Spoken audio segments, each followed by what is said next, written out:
Hello and welcome to Interpreting India. I'm Srinath Raghavan, and this is a podcast presented by Carnegie India. Every 2 weeks, we bring to you voices from India and around the world as we unpack the role of technology, the economy, and foreign policy in shaping India's relationship with the world.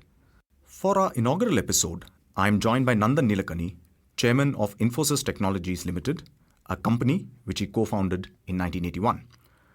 Nandan is also the co-founder and chairman of EkStep, a not-for-profit effort to create a learner-centric, technology-based platform to improve basic literacy and numeracy for millions of children.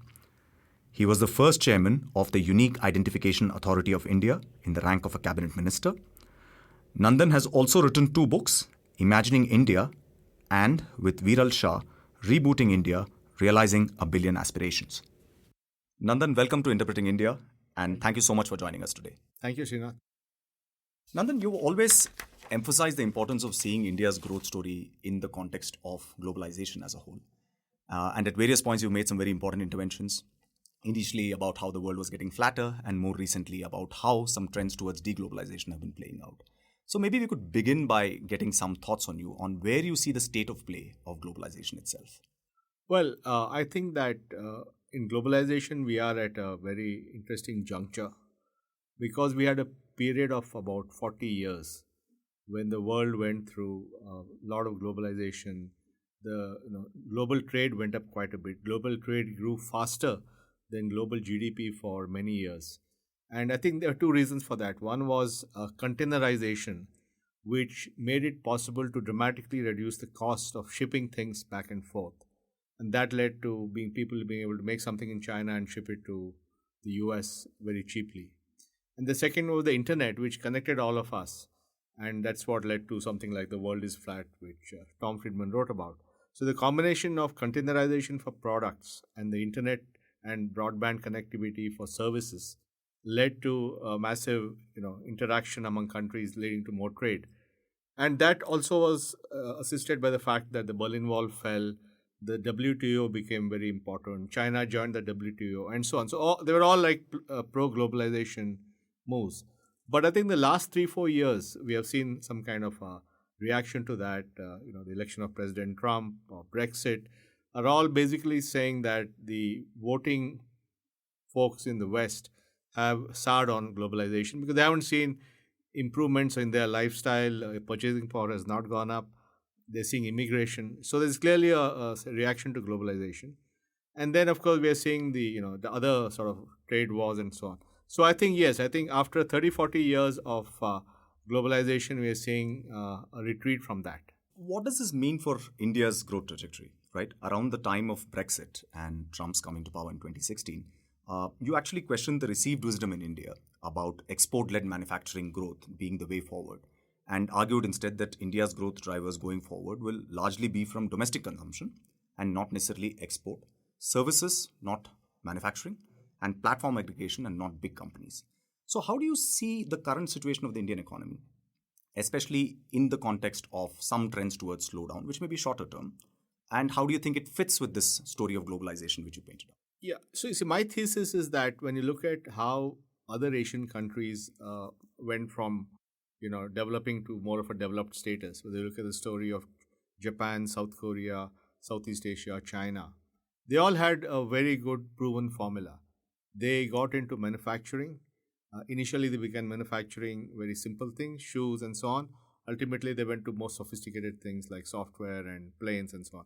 So they went on this thing and they leveraged globalization to export these things to the rest of the world, especially the Western world. And that was their path to economic growth and higher incomes. Now, unfortunately, both these levers of global countries' development have been, in some sense, reduced.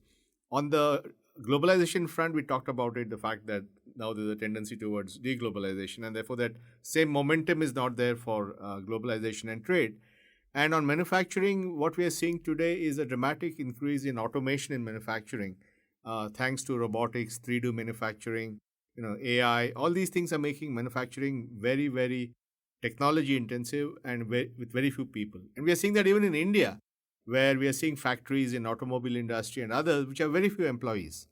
So both the combination of technology automation in manufacturing as well as the fact that the global forces of globalization have come down means that India can't adopt that model of growth. And especially because India has never been a terrific manufacturing country, we have lack of physical infrastructure and so on. So my thesis is that it has to be driven by domestic growth. It has to be driven more by services between companies. And we have to look at all these new ways of platform aggregation and see how we can create platforms that aggregate either people or small organizations and create jobs and economic growth. So that's been my thesis for the last 2 to 3 years. I have no reason to disbelieve this thesis. There is, of course, that's the secular part of it. There's, of course, the cyclical part of it about the economy slowing down and all that, which is a different set of things. But finally, the same things are required to get growth going, which is how do we empower millions of small businesses to hire more people? So there is one school of thought, especially in this current moment, which says that given the US-China trade war and the kinds of frictions that are happening and the policies being adopted by the United States, it is quite likely that some of the integrated supply chains of Asia will likely be rewired and companies look to move out of China. And then there may actually be a possibility that a country like India has some opportunity to sort of, fit into those shoes, so to speak. Do you think that's a possibility for us in a realistic sense? I mean, that's it sounds plausible, but I think to execute on that requires a lot of strategy and very good on the ground execution. Two things. One is that India is not the only choice for such a thing happening. I mean, countries like Vietnam and others are doing a lot of work on that. Second is that once the labor content of manufacturing goes down, manufacturing will move back onshore. So manufacturing will move back to the US or to Europe because now labor is not the determining factor of costs, and it's all tech oriented. And we have seen that a lot of car manufacturing, for example, Tesla makes its cars in the US. And a company like Adidas, which is the world leader in shoes, has now set up very sophisticated shoe manufacturing plants in Germany with very few employees using 3D manufacturing and all that stuff. So I think while yes, it's true, and maybe it's true, for example, for mobile phones, because India being a huge consumer of mobile phones, it makes sense to have massive mobile phone factories in India, which not only cater to domestic consumption, but can also be an alternative source of exports into Western markets. So we are seeing some of that in mobile phones. But as a entire strategy to address India's growth, I don't think that's enough. And I suppose the allure of manufacturing and the reason why we constantly, especially debates among economists, scholars of development, tends to sort of always converge on manufacturing is because there is a sense that manufacturing provides formal employment of a kind, high quality jobs, which is our vision of what a developing economy looks like. But do you think that's going to be a very different story in the case of India? Well, first of all, as I said, manufacturing is becoming very, very high tech. So instead of hiring thousands of people with school education, we're going to hire hundreds of people with computer science degrees. So it'll create jobs for the elites who go to engineering college, but not for the larger group. And in addition, India is also hobbled by the fact that we don't have universal education.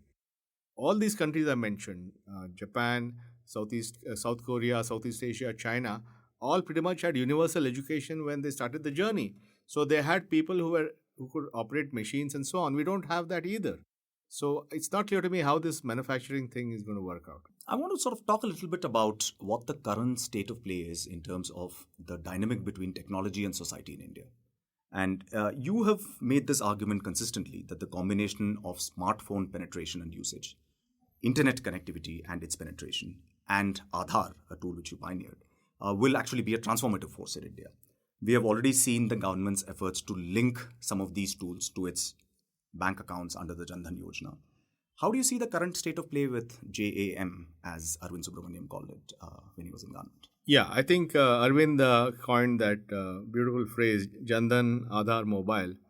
And it's, I think, very important because I think a lot of the reforms that have happened, especially in social welfare delivery, have been made possible by these three things. So Aadhaar gave 1.2 billion people a digital identity which was unique.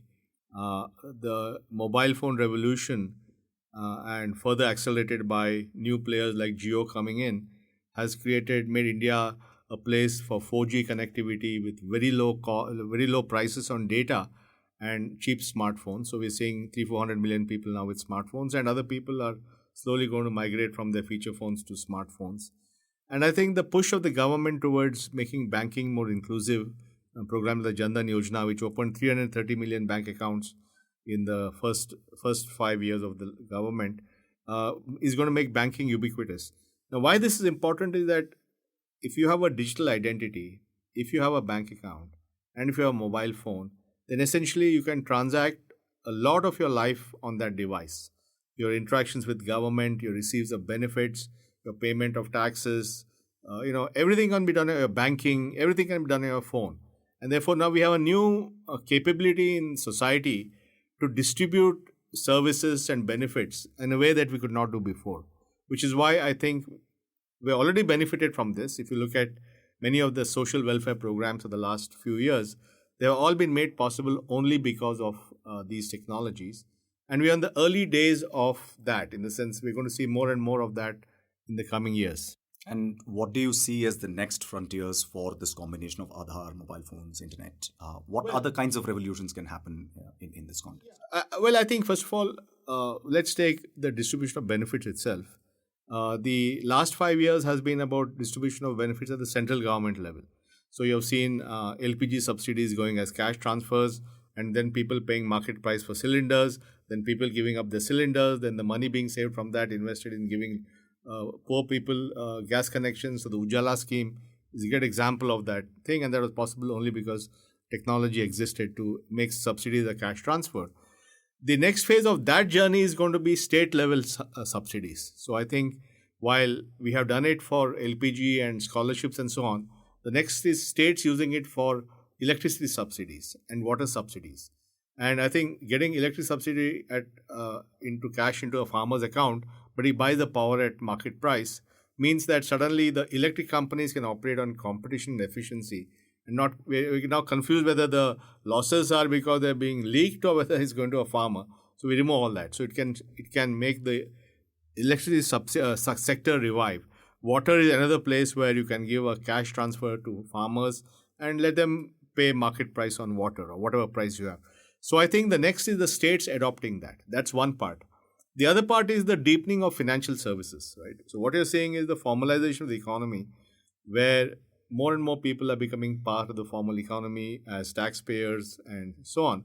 And GST, for example, has brought in 11 million businesses onto GST, and that will lead to the deepening of financial services. So I think our whole economy operates on a very narrow set of people who pay taxes, who have bank accounts, who buy cars. It's very, very narrow. The broadening of that is going to happen because of JAM and other technologies. So one of the sort of criticisms which was made of Aadhaar in the past years was about issues relating to privacy and what were the kind of trade-offs that we had to make, and we had a important Supreme Court verdict on that. Are you happy now with the state of play? Do you think that we've struck the right kind of balances between various considerations of empowerment, use of technology, but also making sure that citizens' rights are also protected? Have we come to some kind of a compromise which can work? I think we have come to an excellent point of equilibrium. I think in some sense, Aadhaar became sort of a catalyst for thinking about these issues of privacy in India. I think the Aadhaar case is the second longest case in the history of the Indian Supreme Court. So clearly it took a lot of time. And the Aadhaar case led to a very fundamental question. Is privacy a fundamental right at all? And that, as you know, went to a 9-judge bench. And the 9-judge bench came with a historical judgment, which I thought was brilliant. We said that, yes, privacy is a fundamental right. At the same time, the state can circumscribe part of that privacy for certain social goals. And they identified 4 things: protection of revenue, making benefit transfer more efficient, law and order, and national security. And they said if you do circumscribe, it should be by base of a law. And then they said the law should be reasonable and proportional to the goal you have, which is a very well articulated framework. And then they tested Aadhaar against this framework and upheld Aadhaar as meeting that. So to me, that argument is over. Supreme Court has defined what is the framework of privacy, tested Aadhaar again. Aadhaar meets the test. So that is over. And I think the government subsequently has passed laws on Aadhaar about who can use it. So banks can use it, mobile companies can use it, private people can use it on a voluntary basis. So I think we have moved tremendously to reach a point of arrival which is stable, and I'm certainly very happy with the outcome. So the other issue which seems to be sort of roiling not just India but many countries across the world in terms of this emerging interface between technology and society is this concern about fake news and how the penetration of some of these devices which are empowering can also sort of be a device for spreading disinformation on pretty large aggregate scales. And we've seen accusations about Russian interference in American elections and so on, right? And India is a country which is apparently particularly prone to this because of the penetration of apps like WhatsApp, where it is very difficult, which are totally secured and quality controlling in any public platform, unlike any other public platform, is very difficult. So, how do you see societies, particularly countries like India, dealing with the challenges that technology will pose on the sort of downside of it, so to speak? Well, I think this is not a problem or challenge in India alone, it's a global challenge. And this global challenge stems from a regulatory decision taken in 1996. So in 1996, when the internet was a fledgling network, the American, the Congress passed this law called the Communication Decency Act. And in that, Section 230 of the Communication Decency Act essentially gave a waiver on liability to internet platforms. And this was because at that time, internet platforms were fledgling platforms. They had to be promoted. So they got a waiver. Now, no other media has a waiver. If you're a newspaper and write an article, and you can be sued for libel. But this has given all internet platforms, there's no liability. We're just a pipe, or we're just a platform.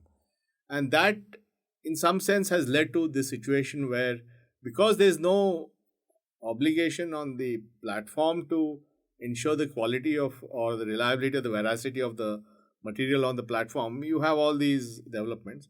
So there's a big reaction to this around the world. I think one is, of course, this information, the election meddling stuff. Then there's a freedom of speech. Where does freedom of speech end? Where does it begin? Then there's security. If everything is going to be encrypted, then, and there's a genuine person out there who's a security risk, how do we figure that out?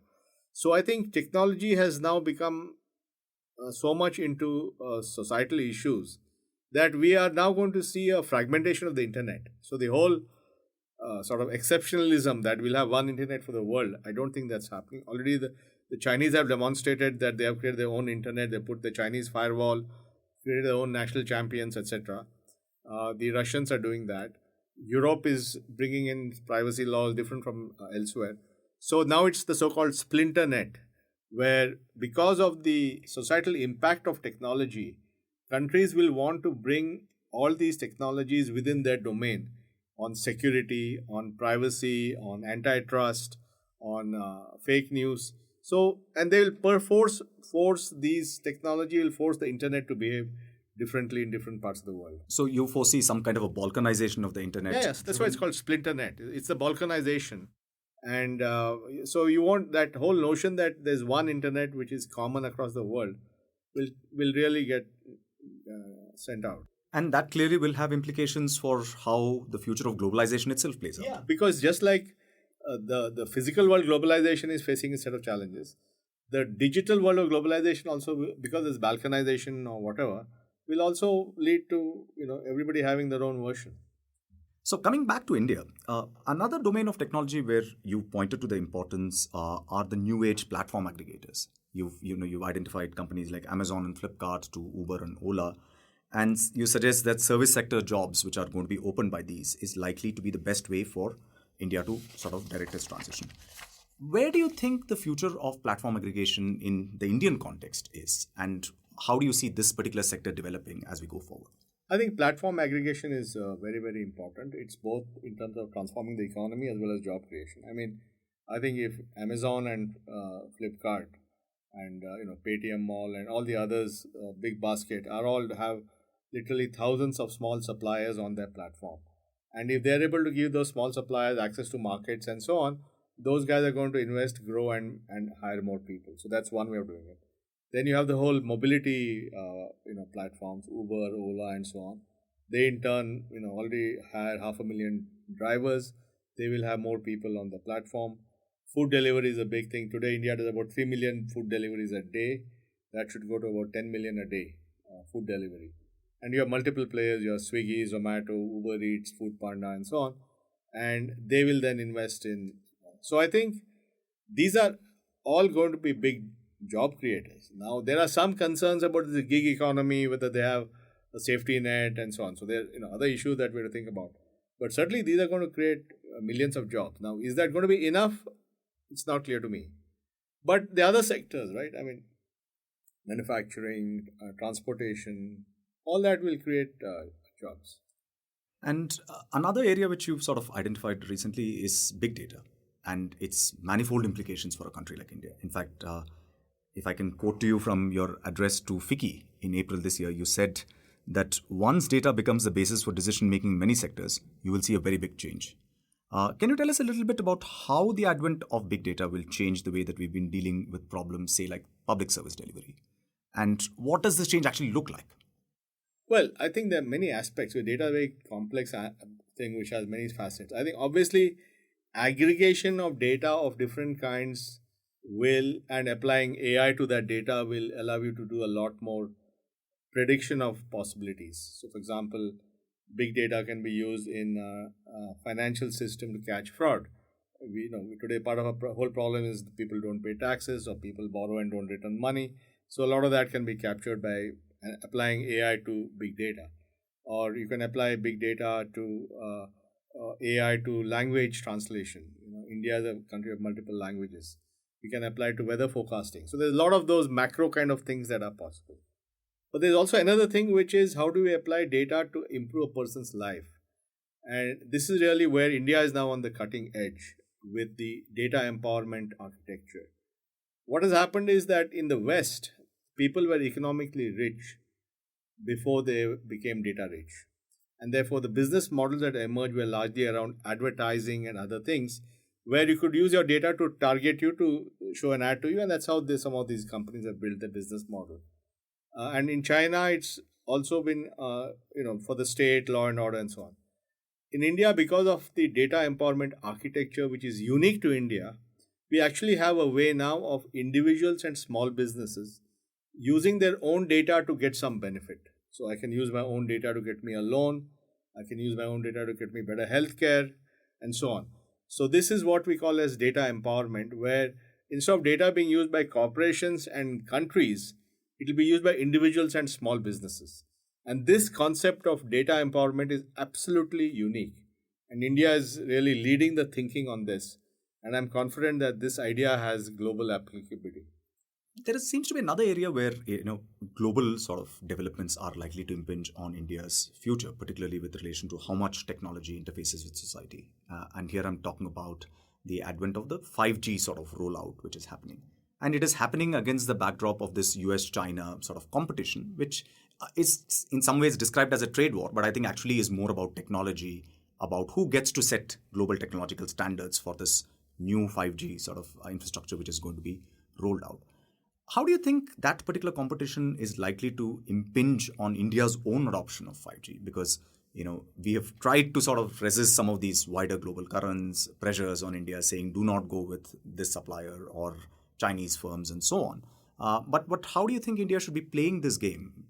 No, I think it's the navigation of this is going to be extremely subtle and nuanced because India needs to implement 5G. India is already a leader in 4G. It has to implement 5G, and obviously in the next few years, 5G license will be auctioned and all that stuff. And 5G is important because it gives very high speeds, low latency, and it's meant for small bursts of things. It's very good for IoT, and IoT in turn means it's good for all kinds of new things happening. So we definitely need 5G. At the same time, I think we should focus on making sure our infrastructure of 5G is secure for our own benefit. It's not so much about who supplies the infrastructure, but do you have a layer of software, encryption and all that on top of that, which ensures that your data is secure. So to me, that's more where I would focus purely on how to make our 5G implementation more secure, not worry so much about who is the supplier. And you had earlier on mentioned that the combination of artificial intelligence, big data, Internet of Things is also going to change the way that a lot of information technology companies themselves work. And early in your career, of course, you were part of this whole new wave of sort of Indian IT services export. You pioneered a model. Infosys as a company did that at that point of time. I just wonder what your assessment of the current potentialities for India in that sector are, given all of these dynamic changes which are taking place. Well, I think India has very good opportunities in this new sector. You see, what happened in 2007, the iPhone came out, and the iPhone led to a massive shift from PCs to smartphones and led to new leaders coming like Google and Apple and Facebook and so on. And that's been the biggest shift, and everybody is now used to this consumer experience on the phone, touch screen, everything is so simple to use. Now, businesses have not adopted these technologies that fast. But now, because of the challenge from digital natives and others, in every industry, we are realizing that unless companies reinvent themselves in a more digital way, their future is, challenged. And so across the board, automobile companies, media companies, everybody is now saying, how do we become more digital? And I think that's the big role and opportunity for firms like Infosys is if you can solve or help these large incumbents navigate their future to become digital, the opportunity is huge. And do you think there's an opportunity also for the government of India to be able to play a wider role in how these new sets of technologies, these new patterns of globalization, what are the kinds of norms that will govern them? I recall that after the 2008 global financial crisis, you had actually advocated that India should play an important role in recasting the global financial architecture. Sure. And that, of course, led to the G20. And I remember you had mooted this idea even before the G20 had come up. You're giving me too much credit. But at this point of time, do you think there is an opportunity? Absolutely. I think a number of areas. I think digital identity is something which is now becoming a global idea. There's a group called ID4D at the World Bank. It's actually chaired jointly by the CEO of the World Bank and the Deputy Secretary General of the United Nations, Amina Mohammed. They're both chairing this. There are about 20 to 30 countries that want to do digital ID. So that's a big thing happening. And India has built an open source version of ID for these countries to use. ID is one place. Payments is another place. India has built a very sophisticated payment infrastructure called Unified Payment Interface, absolutely state of the art, and designed for as a common payment rail that multiple people can use. That's about 800 million transactions a month, growing very rapidly. And I believe that's another thing which has global applicability. Our data empowerment architecture, which allows people to use their own data, is a third big contribution. So I think I see four models of technology. There's the US model, which have been a laissez-faire model, market-led, but now facing some challenges, and that's why you have all these things happening in the US. There's the Chinese model, which is a state-led model. There's a European model, which is more about protection, which is the GDPR kind of model. And there's the India model, which is using identity, payments, and data empowerment. So we have actually tremendous contribution that we can make to the global conversation on the future of technology. So looking ahead, say, to another 20 years or so, what do you think are the sort of biggest challenges that India will have to face in its transformation? And what role do you think will technology play in enabling that transformation? Well, I'm a big believer that India's intractable and large challenges can only be met using technology, but using it wisely and properly. It's not about some brute force approach. It is about thinking about it. And I already talked about what we have done with ID and so on. So I think, for example, education. There is no way that we'll be able to address the challenge of universal literacy in a short period of time unless we leverage the power of technology. And here the Indian government has been leading. They have the Diksha program, very, very powerful program to bring in technology and actually improve teacher capability and learning outcomes. I think healthcare again, today with getting devices which can do diagnostics on the cell phone, any kind of diagnostics. So we now have the ability to have health diagnostics done at a fraction of the cost of big machines. And then you have the AI capability at the back to understand that data and make some kind of assist a worker to give better health advice. So this can make a big difference in healthcare. So I'm convinced that India's intractable challenges in education, healthcare, and all that can actually be sort of addressed with technology. So, before we end this episode, I'd like to ask you a little bit about what you're currently reading and if there are any books that you might recommend to our listeners today. Well, I'm reading the book on American capitalism by Alan Greenspan, and it's about the evolution of US capitalism. It's a book given to me by my friend Manish Sabharwal, who reads one book a week. I can't catch it, so I'm sort of 52 weeks behind him or something. I do one book a year or something, but yeah, I'm reading that book which Manish gave me. And are you also writing a book at this point of time? I'm thinking of a book on data, and it's still forming. It's not yet fully there. Nandan Nilekani, thank you so much for joining us today and sharing your insights. Thank you, Srinath. Thank you for having me on your podcast.